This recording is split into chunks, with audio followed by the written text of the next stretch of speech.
Rathin Roy also here with me, waiting by. Rathin, you've heard both Mr. N.K. Singh as well as Surjit Bhalla, and we've been having this conversation. You do believe that the numbers are credible.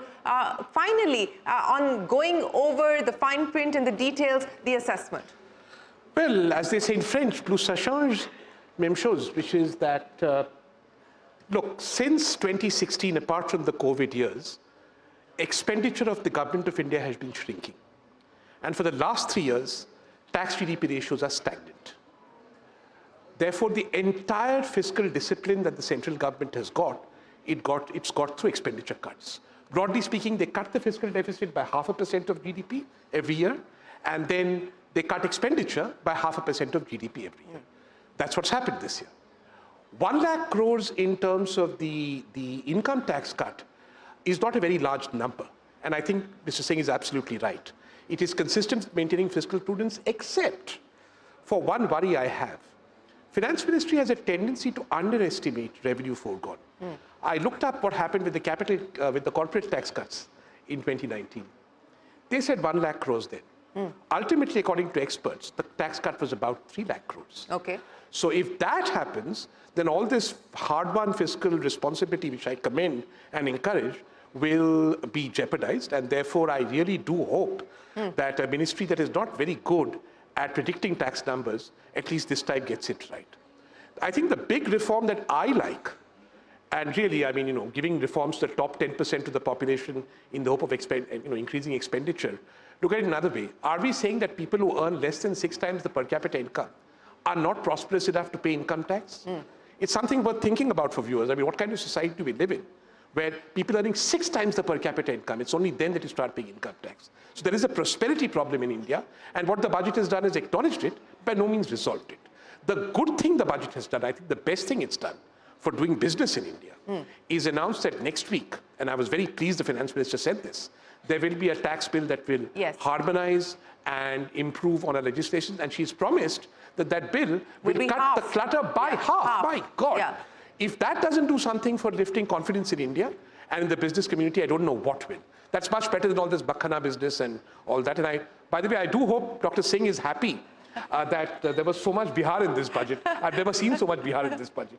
No, so that point is well taken. As far as the tax code is concerned, the finance minister has promised that it will be half the size of the existing tax code. And, many tax experts here on the program were joking with me, saying that we might be out of a job. We might be out of a job at the end of it. But Mr. Singh, coming back to reforms, as well as the center-state compact, if I may articulate it in that fashion, whether we talk about capex, we talk about the national manufacturing policy, we talk about the index that they intend to put out as far as competitiveness is concerned, the additional grants to states, of course, linked to caveats. How do you see this new center-state compact, as well as the revival of PPP, bringing back public-private partnership, which is the stated objective in this budget?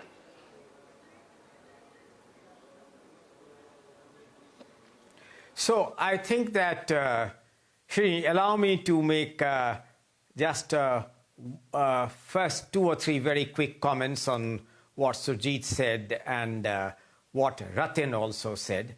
Well, Surjit, I think that one additional factor of reform, which I'm sure you would like to consider, is that, all of us have applauded for very good reasons the most important contribution of late Dr. Manmohan Singh in the Indo-US nuclear pact which he was able to arrive at.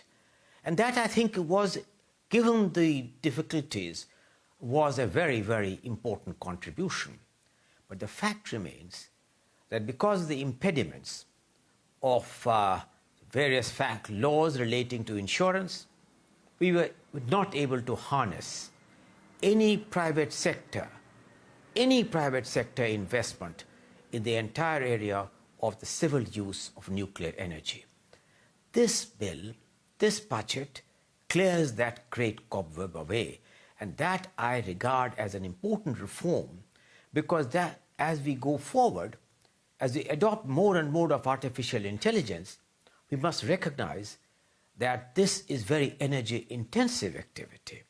We need to find clean sources of renewable energy, and the direction given in the budget on the reform of the use of atomic energy, modular atomic plants, and the changes which will enable private sector investment to come in this is a very, very important reform. Surjit, I totally agree with you that since you were part of the FRBM Act, which we both did together, that we must recognize the fact that with no fiscal crisis looming around, with no issues of serious macroeconomic stability, voluntarily a fairly credible path of fiscal consolidation has been outlined, as also the fact on the debt. Because, you and I, if you recall, had done a lot in making the changes in the new FRBM Act, where we wanted debt to become the principal macroeconomic anchor, and that the government accepted. In that pursuance of that, the downward south trajectory on the debt is very, very important, which has been outlined in some detail in the macroeconomic policy statement. To your point, Shereen, yes, I totally agree with you. In no other recent budget do I recall the mention not only a public-private partnership, as you said, but in so many ways the mention of a partnership with the states. In partnership with the states has repeatedly figured in several of the announcements made by the finance minister. I think this augurs well, because we all believe that not only in regard to debt and in regard to fiscal deficits, but in the multiple areas, the partnership with the states and meaningful partnership with the states will be a very important fulcrum of change as we go forward. Surjit, Rathin, you wanted to come in on that. Yeah, I just wanted to say that while on the partnerships with the states points, in the afternoon I was talking to some of the governments in South India, and they're not very happy. They view this attempt to impose policy conditionalities on them as being unnecessary if you're South Indian. I told them this is probably for the Bibaru states. Yeah. But they, for example, one chief minister, I live in Hyderabad, you can guess who said this, one of two, one finance minister said to me, who are they to tell us about global capability centers? We get them here. They don't come to us because the government, what he's actually said, Delhi Sultanate, tells us how to do these things. So I think this budget did come across to the more prosperous states, the economically more dynamic states, as slightly patronizing. Okay, Surjit, Bhalla, back to you on some of the reform measures that were articulated by both Rathin as well as Mr. Singh, but on CapEx, and I had Vinay Chatterjee in a short while ago, and his point is that are we moving away from the stated objective of pump priming the economy by way of infrastructure investment, and has there now been a shift towards consumption, and what that augurs as far as the long-term economic policy making is concerned? Would you agree that this signals a shift, perhaps? Look, I've maintained, and every economist has maintained, that one of the best policies to get growth going in the initial stages of development is infrastructure. There's also something called diminishing returns. This government has a fantastic record on infrastructure and public investment in infrastructure over the last decade. And I think the time has come for a shift in gears. It doesn't mean that this is any loss. Even now, there's a fair amount of infrastructure investment. So that's point number one. I fully welcome this thrust towards more consumption, if you will, and more middle-class relief.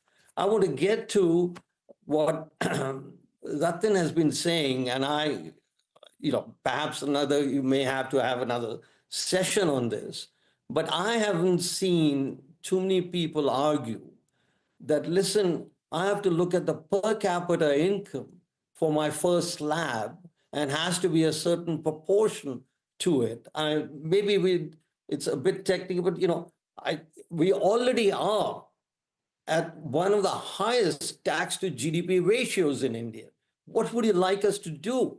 To increase the tax to GDP ratio even higher? Unless you're saying we should income tax and cut all other taxes. But I think the central point of any policymaker in any government, and we have an example of 190 countries, okay, over the last 75 years, we have data for that, is to contain taxation and provide, so which is why we are one of the highest in the world. Our aggregate tax to GDP ratio is 19%, the same as in Korea, as in US. US is maybe at 20%.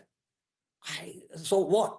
And why is it that we have to look at the per capita income of Western countries in order to find out whether we are taxing too little, which is the implication of Rathin's statement. So I think this is recognizing, to answer now, Shereen, this is recognizing that our growth story is investment and now consumption. You can't just keep on investing because unless your incomes are growing at a much rapid pace. The last point I want to make on this is our potential, before somebody says, listen, we are growing at 6% and that's good. No, we have to grow at our potential, not what somebody else's growth rate is. And our potential is very easily somewhere close to 8%. And we've done that, and we will do that. It is completely on the cards and in the forecast, if you will. But we need a couple of corrections, as every society, as every country does. And I think they are very much in that direction, but I'll wait till next week. But I think, and the minor point that I disagree with, and we've had this discussion with NK, I think debt is very important. And I don't think the fiscal deficit, I can see the linkage, NK, between fiscal deficits and debt. But, there comes a tide in the affairs of men when you start looking at things beyond the fiscal deficit. So therefore, or in the affairs of countries, I'm not saying go to 9%, 8%, 7%, but I think, give more tax relief and go to 4.8%, just fine. NK Singh, Surjit, Bhalla and Rathin Roy, many, many thanks for joining us here on CNBC TV 18 on Budget 2025 at the CNBC TV 18 Budget Headquarters. We're going to take a break. There's a lot more coming up. Don't go anywhere. We're back in a moment with more.